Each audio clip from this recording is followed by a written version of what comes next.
Senhor mais tarde falaria a um hesitante Jeremias. Jeremias capítulo 1, versículo 9.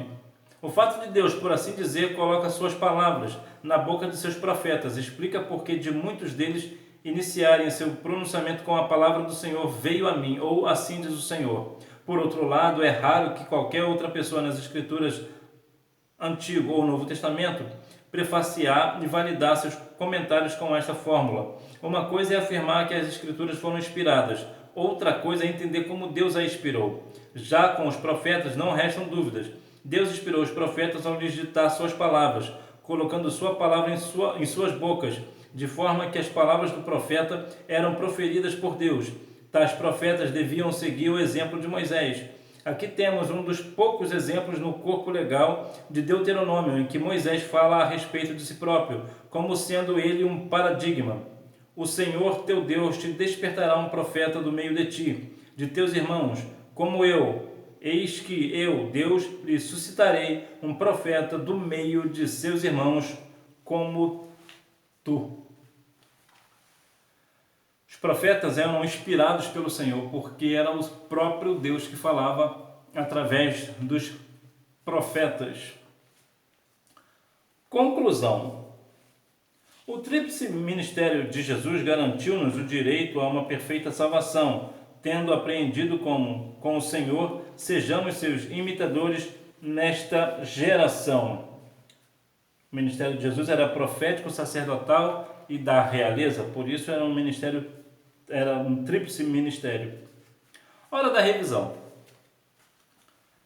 O que significa ter um ministério? Resposta: significa ter uma tarefa, uma missão, um serviço direcionado por Deus para realizarmos.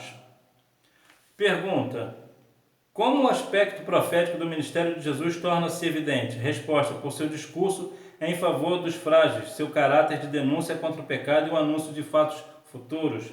Pergunta: por que o ministério sacerdotal de Jesus é único e incomparável? Resposta: porque o seu ministério é segundo a ordem de Melquisedeque e não levítico, e porque ao mesmo tempo ele foi ofertante e oferta.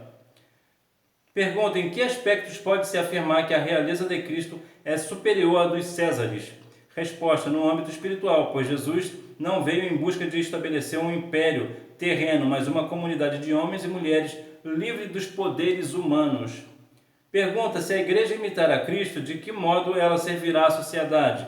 Resposta: através de seu discurso de denúncia ao pecado e apoio ao fraco, através da intercessão e amor aos perdidos e, por fim, por meio da realização de ações públicas honestas e que visem o bem comum. Então, que a Igreja de Cristo, nós, Igreja de Cristo, venhamos voltar às raízes do Evangelho de Cristo, o Evangelho genuíno de Jesus, para que assim a igreja possa crescer cada vez mais e que venha o reino, e que nós venhamos a cada dia mais entender e compreender o ministério de Jesus, que o ministério de Jesus em nossas vidas, nós venhamos valorizar o ministério que Cristo teve aqui, e que nós venhamos, como disse o apóstolo Paulo em 1 Coríntios capítulo 11, versículo 1, sejais meus imitadores, assim como eu sou de Cristo. Então que nós venhamos copiar esse ministério humilde de Cristo, que fazia com humildade e amor, sem querer nenhum holofote humano. Que Deus em Cristo continue abençoando a sua noiva,